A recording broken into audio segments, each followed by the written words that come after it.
good afternoon or morning, depending on where you're calling in from for today's webinar. We're just going to give everyone another minute to join as I see folks continuing to roll in, and then we'll get started. So thanks for your patience, but we'll probably get started in 1 or 2 minutes.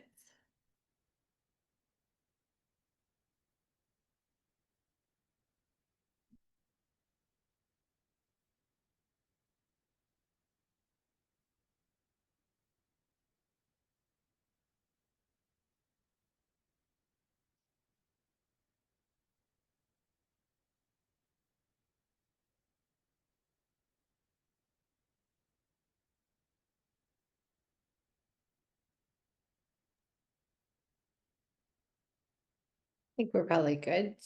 Justine? All right. Well, let's get going then.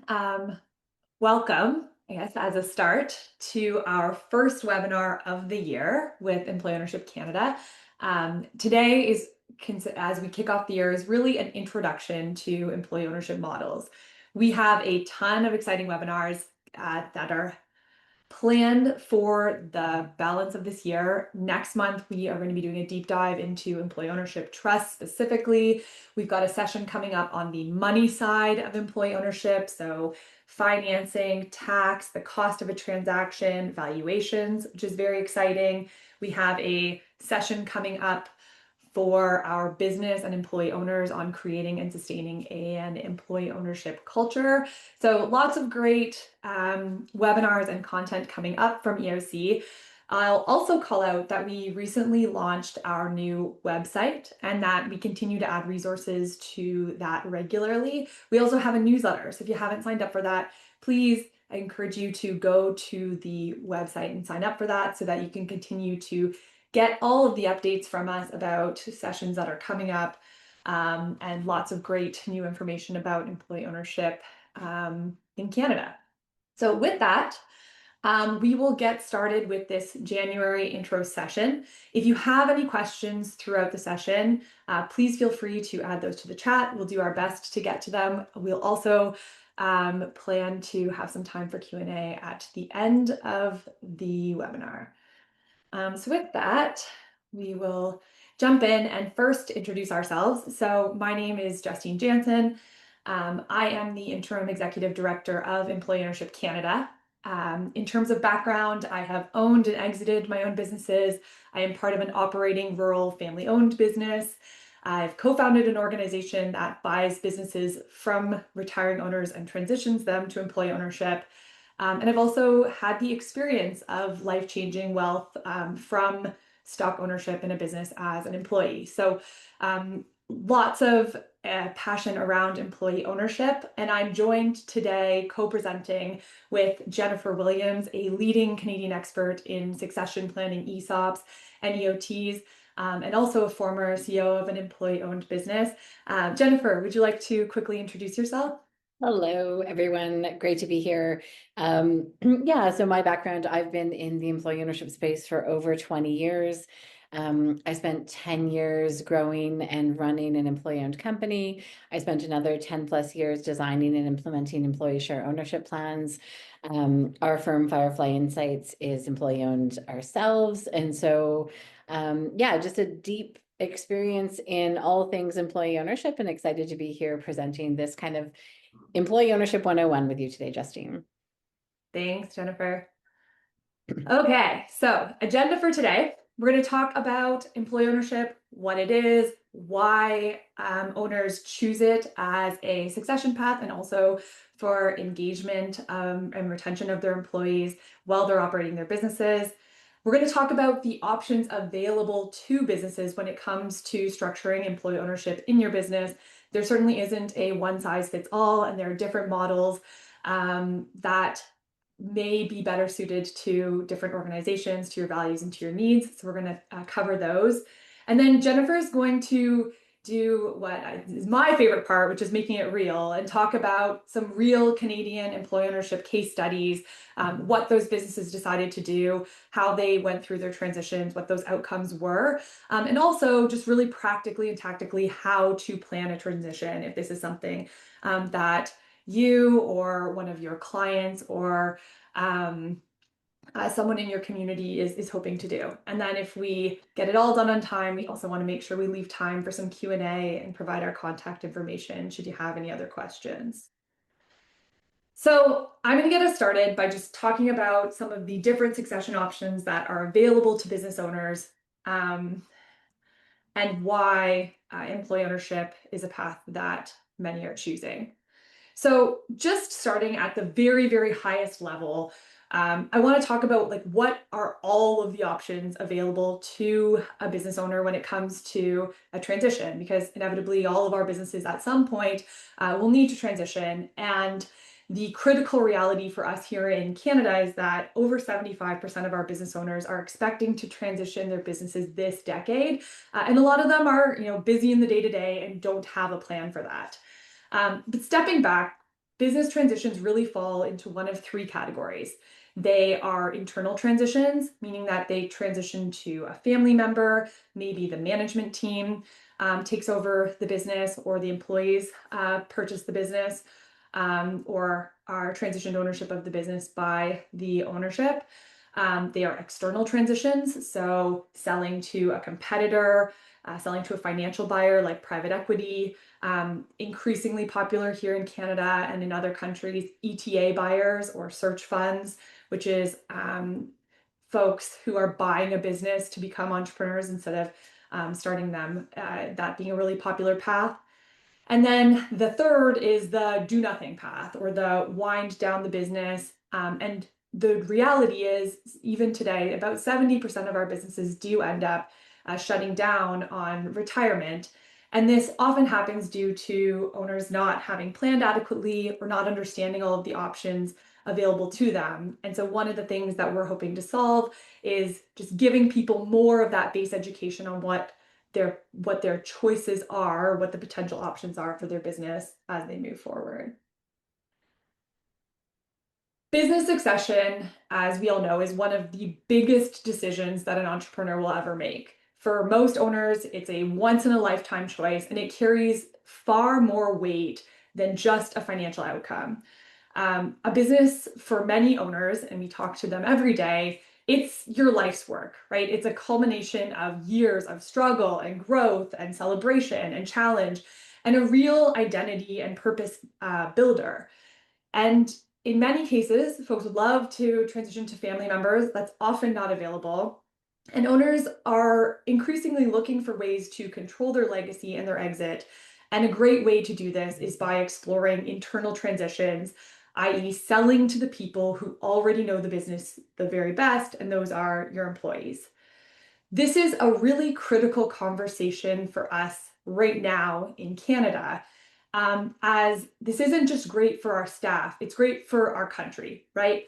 There is a ton of economic uncertainty and pressure. We've got tariff wars and global competition, supply chain uncertainty, and all of this is making business ownership and the transition of businesses a bit more uncertain and fragile. And we hear a lot about buying Canadian, and that does matter. But if we truly want to continue to have strong local economies, we need to keep ownership here. Because when ownership leaves Canada, the decision making, the wealth, the jobs, they often ultimately leave as well. And the businesses themselves can disappear. And so when we're talking to owners, one of the things that we hear a lot about is this idea that I want the legacy of this company we created to continue on. We want it to stay in our community. And we're really able to help control that outcome by selling the business internally. We're going to talk about ways to do that today. So I mentioned this one at the start of that last slide, but there are three core reasons we see owners sell to employees. And that first one that I just mentioned is legacy. So a lot of business owners, we want the business to continue the way it was built, right? With the same values, the same control, the same culture, and the same people. The second is controlling the process. So being able to shape the transition. One of the great things about employee ownership is these are transitions that can happen over time. Jennifer's going to provide some examples of that when we talk about some Canadian businesses. But We don't have to just do it all in one transaction. It's not handing it over to a buyer whose priorities might be different, but we're able to control the pace of the transaction, ensure a smooth transition, ensure continued culture and support for the staff.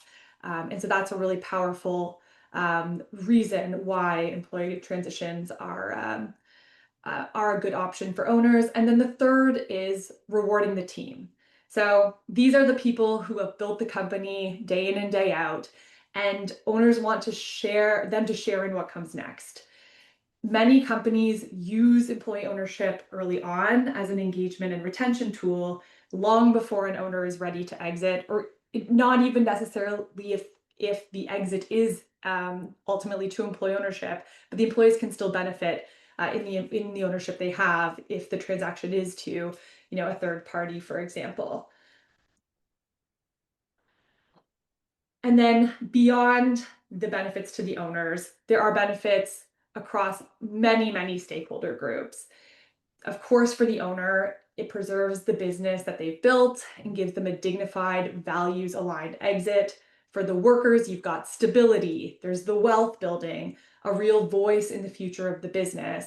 And then I touch on this briefly, but for our communities, it keeps jobs local, strengthens our supply chains, and anchors economic activity for generations in the community where the business was built. So this isn't just about feeling good, which is the fourth bullet. It also generates stronger businesses. So research consistently shows that employee-owned companies are stronger performers. They have higher productivity. They're much more resilient in downturns than their peers. So this is one of those succession options where everyone wins.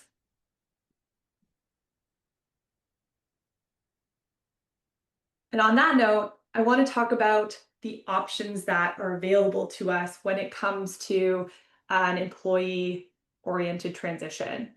So when it comes to employee ownership, there isn't just one way to do it, and we think that that is a really great thing. Um, and I'm just going to walk us through a bunch of the popular models that are available to businesses transitioning to employees in Canada today.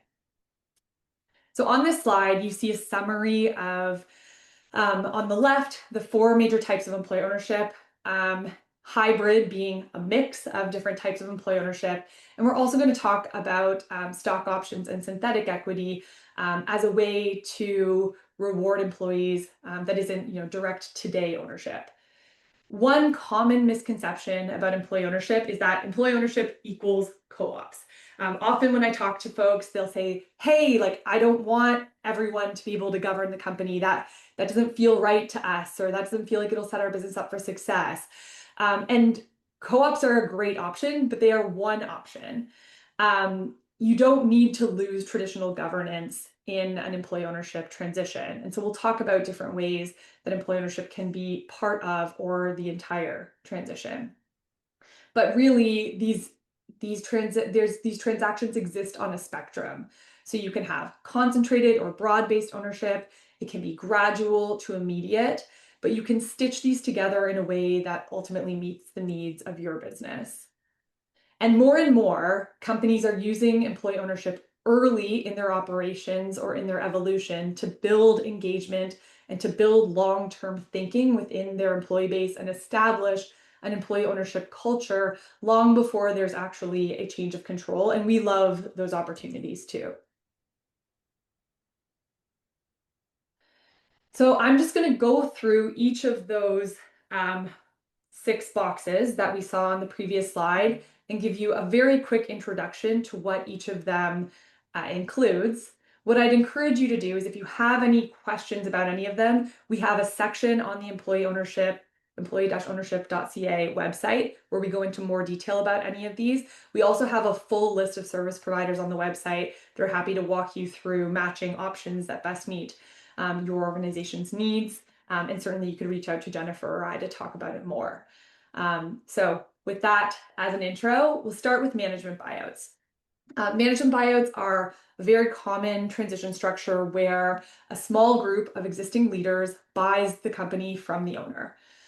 It's often the fastest and most straightforward internal transition, and it can be a stepping stone to broader employee ownership later or used in combination with a more broad employee ownership model. Managers usually form a holdco. They finance the deal through loans or maybe some seller financing, like a vendor take-back note. And they repay the purchase using company cash flows, maybe some of their own capital as well. Governance stays concentrated within those leaders, which many owners find reassuring. And this is often a structure that works best when you have a strong, cohesive leadership team with the appetite and capacity to take on that transition. It's also good for organizations where the culture is comfortable with concentrated ownership in a few hands, at least initially. One of the other reasons why people like management buyouts is the flexibility on timing, right? These don't have to happen all on one day. They can happen gradually over time. The next model that we have to talk about is worker cooperatives. So this kind of goes all the way to the other end of the scale where we have very broad ownership and collective management of the company. So in a worker co-op, these are fully democratic, one member, one vote, where all members have an equal opportunity to affect the way that the business is run and offer their input. This is a radical break from traditional business models where the co-op's primary goal in operating an enterprise is for service to its employees and its community rather than in service to the owners of capital. Employees become member owners by purchasing a membership share or paying a membership fee, and they're part of a long-standing Canadian co-op tradition, which is supported by organizations like the Canadian Worker Cooperative Federation, and often financed through credit unions and community lenders. You don't see EOC spending a ton of time talking about worker cooperatives. And the reason for that is simply because they are very well served by the dedicated Canadian Worker Cooperative Federation, but they are a very wonderful way to transition a business to employee ownership, particularly for very values-driven teams that want shared governance and deep local roots. One of the other qualities of a worker cooperative transition is similar to the employee ownership trust because it is a broad-based, meaning like all of the employees participate, transition. It is also eligible for the $10 million capital gains exemption.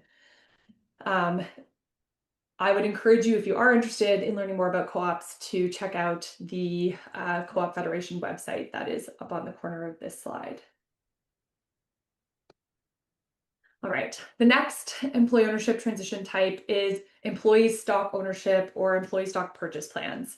So ESOPs and share purchase plans allow employees to either buy or earn shares over time. So these are often funded through payroll deductions, bonuses. They're included in matching programs. And what's really nice about them is they can start very small. The founders can retain control, and they're a way to build that ownership and engagement over time, and then can also be used and also in a way to get liquidity without a control transition, but can also be used for a full transition of the company. There are also many Canadian firms that partner with a financial institution or offer internal financing for direct share purchases. And buy-in models are particularly popular in the construction industry here, as one example. Some companies use mutual fund trusts, so employees can hold shares in RSPs or TFSAs. So there are ways that you can combine ownership with tax advantage savings. This is one of the most flexible models and is often used, again, to build that culture gradually. One note on ESOPs, as this is something that I felt I had to learn as I was moving into this space, is that the acronym can be quite confusing. Often, especially in the US, when you hear someone refer to an ESOP, they're actually referring to a very specific vehicle in the USA that is a retirement plan that allows employees to become owners of a portion of the company's stock. This plan provides very specific tax benefits and benefits to the company, and is actually in many ways closer to the EOT structure in Canada. So ESOP, when you hear people say ESOP, it doesn't always mean the same thing. In Canada, we're talking about an employee stock ownership plan. You'll often hear people talk about ESOPs in tech too, and they may actually be talking about stock options. So I just want to make the caveat that this one for me was a little bit of wait. Which one are we talking about? Especially because our neighbors to the south have a very popular vehicle that is not the same as what we have here. All right, employee ownership trusts.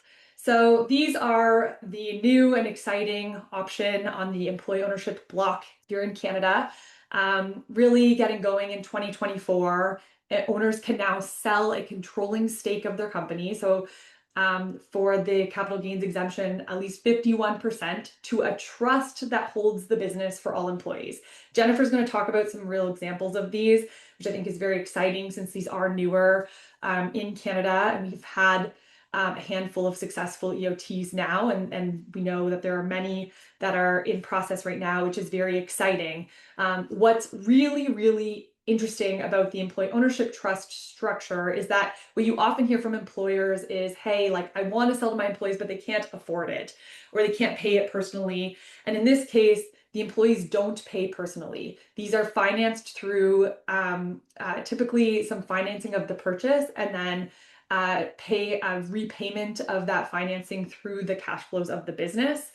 So a combination of external debt and seller financing. Sometimes there's an equity investor alongside, but in these cases, the owner gets a portion of their cash out up front, and then typically is waiting for the refinancing to get the rest out.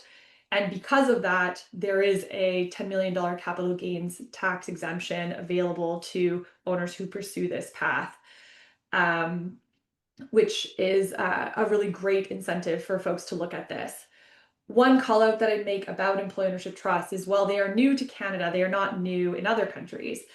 In the UK, we've seen thousands of EOT transitions so far, and the research there is showing really great productivity data, a lot of information about the faster growth of these companies, happier employees. These businesses are doing really, really well, and EOT transactions are about 1 in 10 of the business transactions in the UK right now. So our view is that in Canada, we could see over 1,000 of these business transitions in the next decade if we kind of follow that same path as the UK has. And like I said, because of the newness of EOTs and the adoption that we are seeing, we will be hosting a deep dive webinar specifically on EOTs next month. We'll be able to learn more about these transactions, and Jennifer will walk us through some in the second half of the webinar. I did also want to just spend a minute before we move on to the examples on synthetic equity and stock options, as these are options that we do talk about. They are equity-like tools. They're not real ownership, and that's okay. They are a way for employees to participate in the business, and in some cases are a better option, particularly for growth organizations, for example, where stock options can be a great tool. So just starting with stock options, since it's the one on the left, in this case, what you're doing is you're giving employees the right to buy shares in the future at a set price. These typically have vesting schedules, so your grants, you get a grant, but they vest over time, and the purpose of them is to reward growth and performance and value creation in the business. And so they are very useful in high growth environments, very, very common in tech organizations, and they are a good incentive mechanism. On the synthetic equity side, this is really giving employees the economic upside or the cash rewards tied to company performance or value without issuing actual shares. So they are considered simpler, more flexible plans, great for retention, but it is not an ownership transfer. I wanted to call them out though, because in the employee ownership realm and in the ability to share profits with the employees, they are mechanisms that are available to owners. And then of course, hybrids. So this is where we combine models to get the best of both worlds. So a common one would be selling 51% to an EOT to secure legacy and access the tax benefits, and selling remaining shares to management or having an investor participate as well. So this allows broad employee benefit and also some deeper leadership ownership. Hybrids are highly customizable, they can be phased, they can evolve over time. And the real point here is that employee ownership is not a one-time transaction, and it's also not a one-size-fits-all approach. So the right structure is the one that best matches the owner's values, timelines, and goals. And to that end, I think it's a great place for us to transition over to Jennifer so that now that you've learned a little bit about the models, we can talk about how they actually exist in real life and what you could do to prepare your organization to take advantage of them. So, Jennifer, I'll hand it over to you. Yeah, thanks, Justine. I love making it real. So if you want to just go to the next slide. I'm going to dive right into some companies that we've worked with and the kind of, because inevitably when people come to talk to me, they're like, yeah, we like the idea of employee ownership, but we don't know where to start. We don't know what could work for us. And the reality, as Justine just said, is that there's so many different ways that you can do employee ownership. And what we really love to do is to figure out what's the best way to get you there. So I'm going to give you like 5 or 6 different companies, what they've done, how they've structured it, so that you can get a sense of like, okay, these are some ways that it could apply to my company. So this is a mechanical company. They did a 20% sale of their shares to their employees. They have over 600 employees. They have one owner, and the owner, couple things. He wanted to get some liquidity off the table, right? The company keeps growing in value year over year, and most of his financial assets are tied up in the company. So he wanted to get some of the money out. But he also wanted to reward employees who've been with him for a long time and attract and retain talent in a very competitive market, right? So for him to keep growing, he needs to make sure that people stay with him. And so the idea of having employee share ownership came about as a way to say, okay, if people hadn't had an ownership stake, then they would hopefully stick around longer. So the challenge they were facing, they were having a lot of recruitment challenges, limited pool of qualified candidates. Retention is difficult. And as I mentioned, he wanted to unlock some value. So the approach that is being taken is that the owner is selling 20% of his common shares to the employees at fair market value as determined by an independent third-party business valuator, CBV, over a period of 5 years. So just some practicalities. Employees have to have been employed with the company for more than a year. The company has secured with their bank a bank loan for the employees to access so that they can borrow money to buy shares if they need to. And it's really important to note that when an employee leaves the company, and this is the case in virtually all employee ownership scenarios, their shares get sold back, and there are financial mechanisms built in to make sure that it's not a drain on the cash flow of the company. You never want to risk paying out one shareholder to have that risk the rest of the business. So those are the kinds of things that we build in. In this particular case, there's no change to the governance structure. The board of directors is the owner. That will maintain the same moving forward. The management team will still be the management team. So there's no change in governance or management that's related to this. And the way that that is successful is through having the education and communication with the employees so they understand what that means, right? In this case, they have the opportunity to buy shares.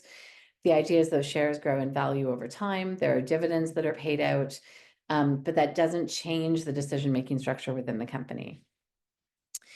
For employees, this gives them an opportunity to potentially sell their shares and benefit from the lifetime capital gains, the 1.25 million that all Canadians have access to when they're invested in a Canadian-controlled private corporation and a qualified small business.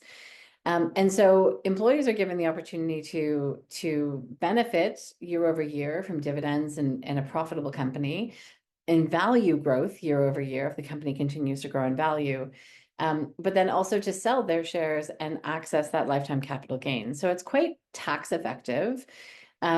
And people will often say to me like, oh, this seems like a lot of hassle. Why don't I just do a profit sharing program?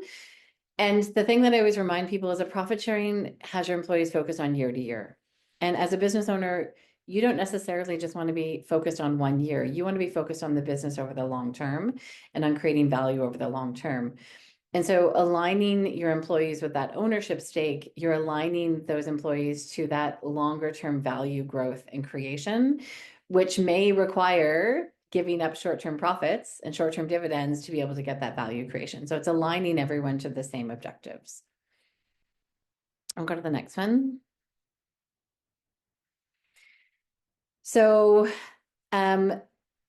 this particular situation was a consulting firm with two founders, one of whom wanted to retire and wanted to sell their shares. One was staying. And so for the owner who was staying, it was really important for them that they had that next generation of leadership coming up through the company. They didn't want to run the company on their own. They liked having a sparring partner in a co-owner. And they had a kind of senior group of employees that were really motivated to grow the company, and they wanted to bring those people into ownership. They wanted to keep the mission intact. They wanted to sustain their progressive business model.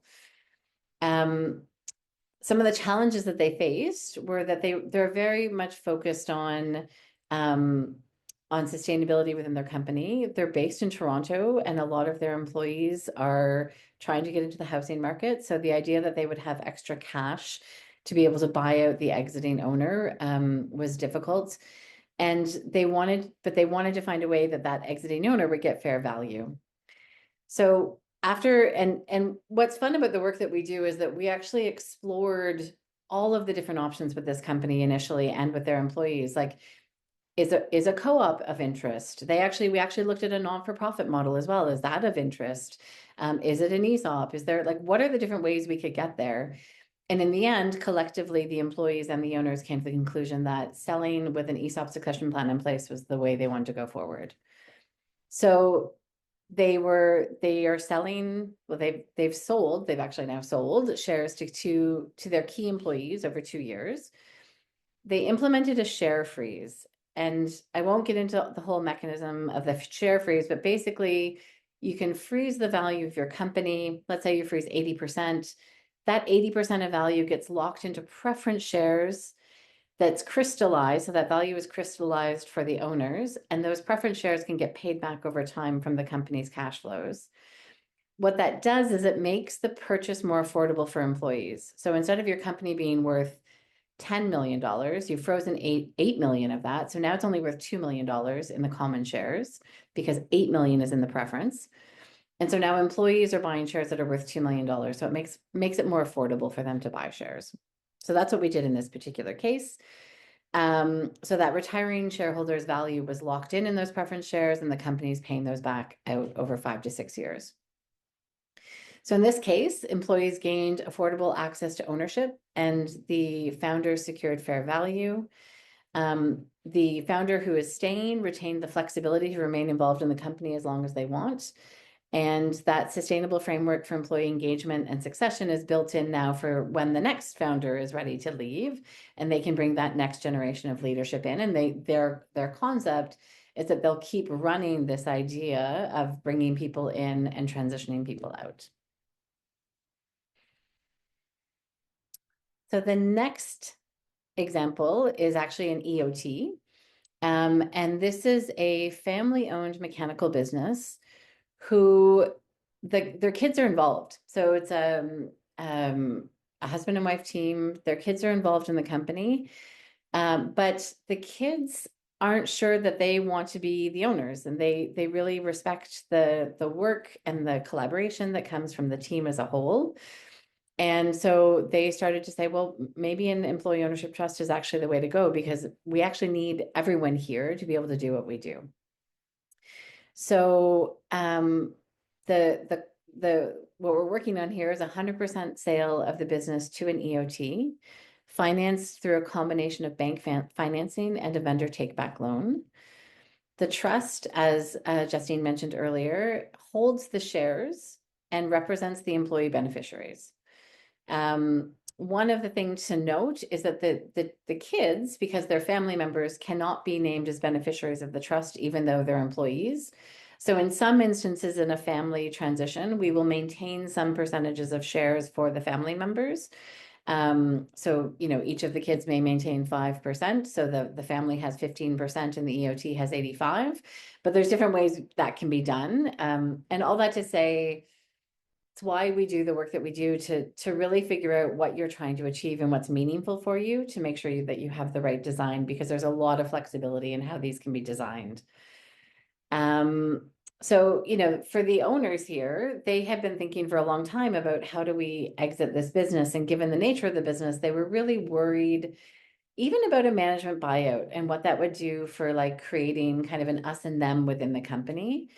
Um, and they really wanted to keep the business locally owned and operated. So the fact that the EOT legislation came into place at the time that they were thinking of succession was perfect, because it allows them to actually utilize the mechanism that's actually really well suited for their business that didn't exist before. We'll go to the next one. So in this particular case, we have a consulting business with about 40 employees, and it's owned by four principals, all of whom will be exiting in the coming like 5 to 10 years. And in the past in this business, like in many firms, it would always be kind of the next generation of employees who would acquire the business over time. But as companies grow, it becomes increasingly difficult for those employees to buy those shares. The company's growing in value over time. You're asking a senior leader to not only take over leadership, but then also to come up with millions of dollars to buy those shares. They were starting to see that this next round of transition or future rounds of transition could become increasingly difficult. So in this particular case, the four principals, because they aren't exiting immediately, they're each going to keep 5% of their shares, and they're going to collectively sell 80% of the business to the EOT, and that is being financed entirely through a vendor take-back loan. So there's no bank financing in this. There's a council of trustees established with employee representatives, and the current shareholders will continue to stay active in the business. In their particular case, they're going to be the first EOT in Canada in their industry. And there are significant tax advantages for the sellers. They're able to access that $10 million lifetime capital gains exemption. And what they're really excited about is it really brings alignment in their ownership structure to kind of how they feel as a company, but it hasn't been aligned in that way in the past. And I think one last example, which actually should be all over LinkedIn soon because of the announcements coming out today, I believe. This is an engineering firm that is a hybrid EOT and management buyout, officially launched today. And so this is a business that's been in business for 25 years. They're an engineering firm that offers transportation planning and traffic engineering. And the three founders who were looking to exit the business knew that they had been involved in being employees in a company that had been sold to private equity in the past. And they knew that was not a route that they wanted to take with this company. And so about 10 years ago, they were like, okay, we need to start thinking about what is this transition going to look like if we want to retire in 10 years. And so the first step that they took was that they became an employee-owned company in 2021 through an ESOP, and they sold 27% of the business to their employees over 4 years. At the end of that 4 years, employees now had a sense of what ownership meant. They'd been getting dividends, they'd seen their shares grow in value. And the owners went back to the employees and said, okay, we're now at this 27%. Are you interested in acquiring the rest of the company, or should we look elsewhere? And the employees unanimously said, nope, please don't look elsewhere. We would really like to buy this business. And in their particular case, actually, at the moment that they were deciding to buy the business, the trust legislation passed. And that's where we started looking at this combination of an EOT and a management buyout. And in their particular case, it's really great because for the management team and the employees as a whole, the cost of acquiring the company with their own cash would have been challenging. And so the fact that they were able to do this through a 51% of the EOT, which was financed through bank financing that the company will pay back over time, and a 49% buyout. And some of those shares were already held by management because they were part of the ESOP. It made for a much more accessible transition for the employees. So in this particular case, the owners have received fair market value in a very tax effective way. They're actually out a year earlier than they had hoped. And the management team is really excited to take the business to the next level. Go to the next slide. So there are so many. This is just like a very small smattering of employee-owned companies in Canada. There are many very large companies. You see companies like Ellis Dawn and PCL there, and many much smaller companies. But all that to say, there are lots of different ways that employee ownership can be done and are being done by different companies across the country. We'll go to the next slide. So where to start? This is always a question. Like, people are like, okay, there's so many options, I don't know where to start. And honestly, where to start is have a conversation, book a call with us. We're always happy to have a complimentary conversation to just say, like, could this work? How could this work? Feel it out. And same with the other advisors that are on EOC's website, right? Like, just have some conversations with people to see what feels right for you.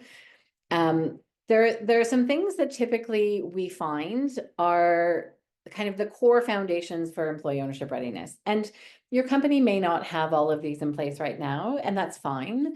But the idea is that we get there. And so through our process, this is part of what we look at in getting there.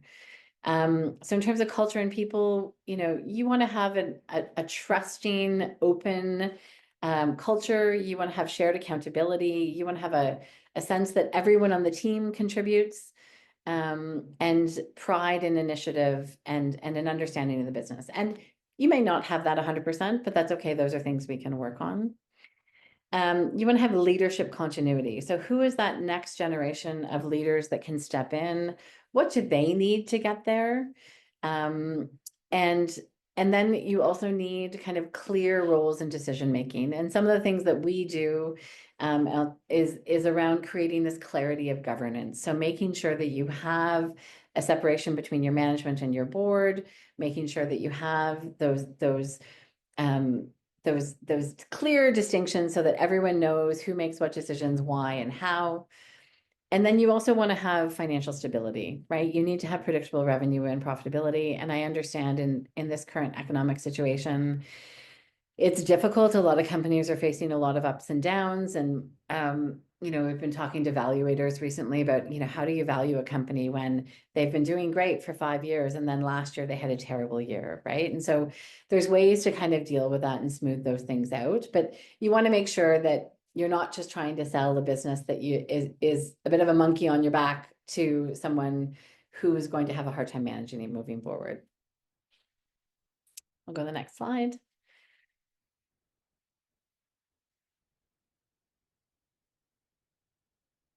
Maybe. Perfect. So, Employee Ownership Canada has lots of resources on employee ownership and on EOTs.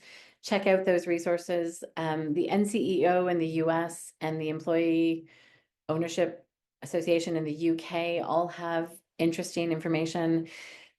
We're not very good in Canada at collecting statistics on employee ownership, so we don't have good stats in Canada, unfortunately, and we often turn to the US and the UK for those stats. As I mentioned, feel free to book a call if you're curious. We're always happy to have a conversation at Firefly. And then, start to think about, like, talk to your tax advisor about, do you have excess assets in your business? Do you need to move cash out? Are there structural changes in your business that you need to make before you start to think about employee ownership? So have those conversations with your tax, your accountants and lawyers. And then think about all the options, right? Like, go really broad, because I think oftentimes you may start out with an idea, and then as you go down the road, we may find that there's actually a better way to get there for you, depending on what you're trying to achieve. And then plan and transition. I think that's the end of our slides. Yeah. So we have some time for questions. Yeah, we have some time for questions. I do have one question that came in that Jennifer, you may know the answer to this, which is has any EO been blocked by employees? So it says, I imagine most employees would love this, um, but have you had any that have been blocked?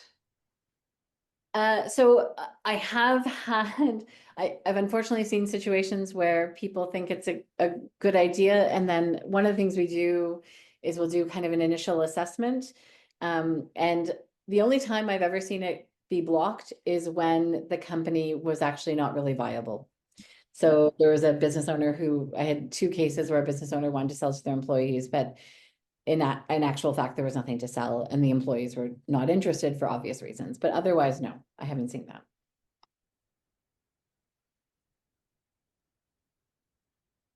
Um, any other questions? Feel free to type them in the chat or come off mute if you have any questions. I'm just taking a look to see.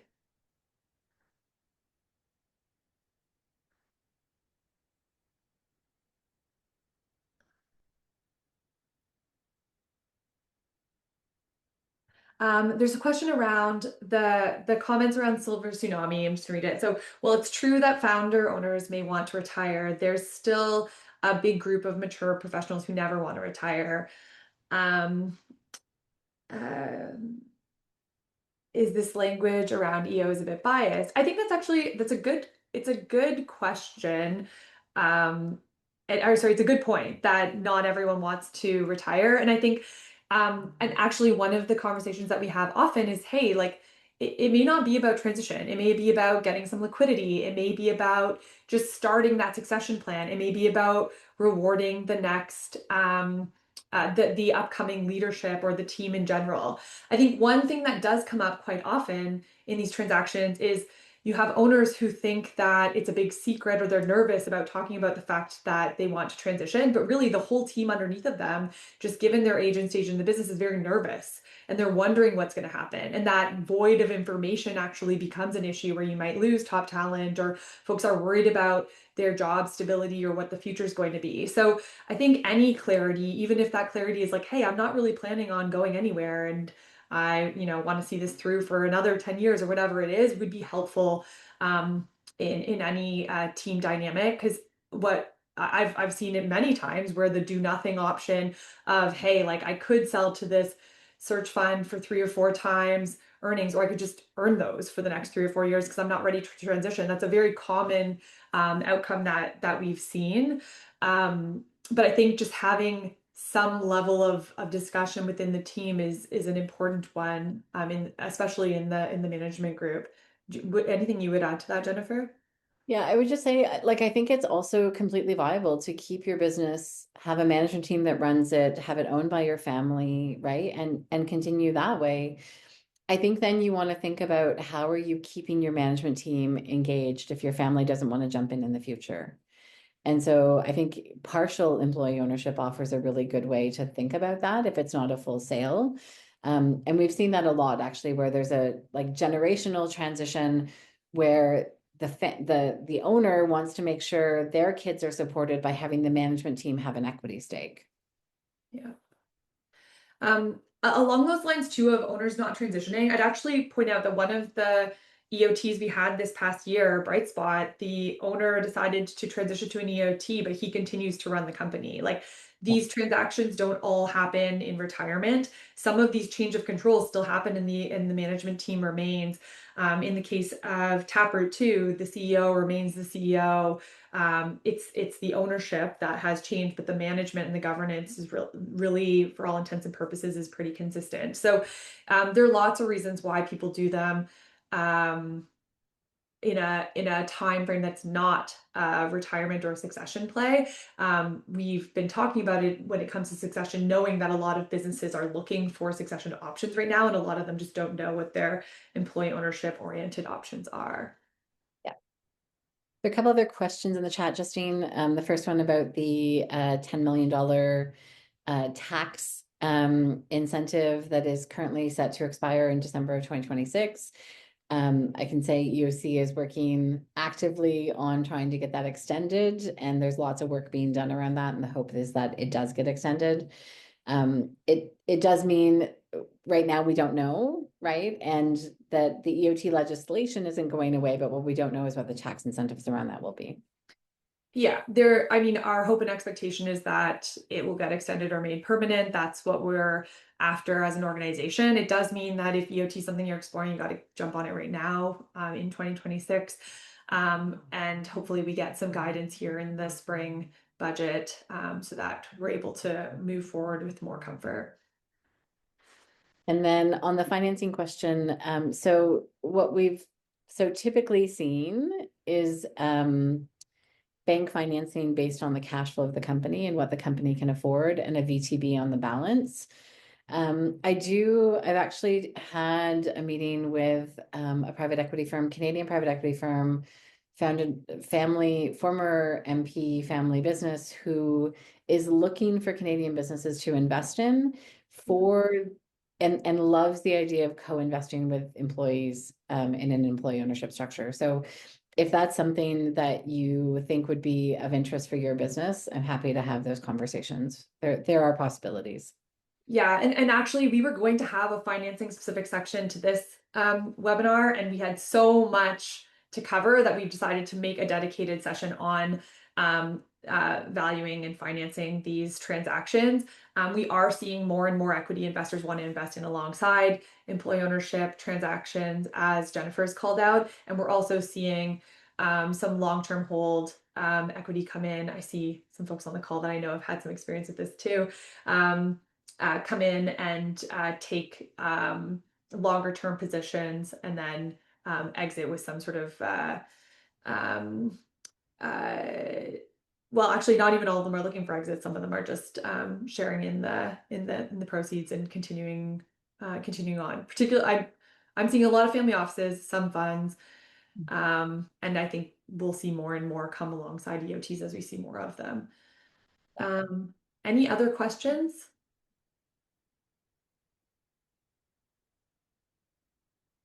All right. Um, Before you all take off for the day, we do have a quick survey. Charlene just popped it in the chat for us, so thank you for doing that. If you have any further questions, both Jennifer and I have our emails up on the screen, so please grab those. You're welcome to reach out to us if you have any specific questions.